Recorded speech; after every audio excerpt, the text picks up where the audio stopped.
नमस्कार हम दोस्तों, आगे एक नई वीडियो के साथ आप लोगों के बीच। एक भोजपुरी में लफड़ा खत्म नहीं हुआ, फिर दूसरा लफड़ा स्टार्ट कर दिया जिसका नाम है महेश पांडे। ये बंदा किसी का सगा नहीं है। मैंने ऑलरेडी एक वीडियो बनाया था शायद, तो आप लोगों को पता हो कि ये कंट्रोवर्सी कैसे क्रिएट करता है बंदा। और पहले कंट्रोवर्सी क्रिएट करता है, फिर अपने आप को उस कंट्रोवर्सी से अलग करता है और कहता है कि मेरा तो कोई हाथ नहीं था। लेकिन इस बार ये बुरा फंसा है। और दूसरी बात, इसने एक ऐसी बात बोला है कि खेसारी लाल यादव के ऊपर जब ये वीडियो बनाता था तो खेसारी लाल यादव को 1 नंबर पे ला दिया था। ये तो मैं पहली बार सुन रहा हूँ कि किसी यूट्यूबर ने किसी सिंगर या एक्टर को इतना बड़ा स्टार बन दिया। और पता नहीं, सारे चीज जो भी होते हैं ना इसी की वजह से होता है, कोई माने या ना माने। अब अभी देखो, भोजपुरी इंडस्ट्री में इतना बड़ा इसने कंट्रोवर्सी क्रिएट करवा दिया।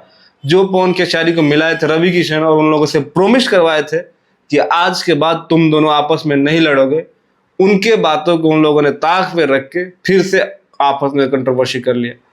और खेसारी लाल यादव लाइव आते हैं और सारा चीज जो है तहस नहस हो जाता है। और उसी टाइम पवन सिंह का स्टेरी 2 का गाना आता है, तू आई नहीं। गाने से ज्यादा खेसारी लाल यादव के लाइव आने के चर्चे होने लगते हैं और खेसारी लाल यादव पे न्यूज बनने लगता है। और सारा जो कंट्रोवर्सी का जड़ था महेश पांडे था। जब तक महेश पांडे और ये अखिलेश कश्यप खेसारी लाल यादव के टीम में रहेंगे, तब तक खेसारी लाल यादव को ये चैन से नहीं रहने देंगे। और खेसारी लाल यादव, मुझे लगता है कि पैसा कमाना बड़ी बात नहीं है। आज के टाइम पे अगर आपको सुकून नहीं है तो पैसा का कोई मतलब नहीं है।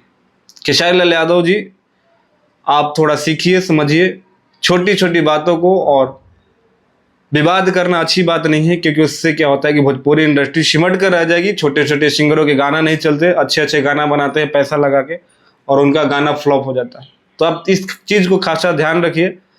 और महेश पांडे भाई, तू भी ध्यान रख, मत बकचोदी पे। बाकी गाइस, मिलते हैं अगले वीडियो में, तब तक अपने भाई को इजाजत।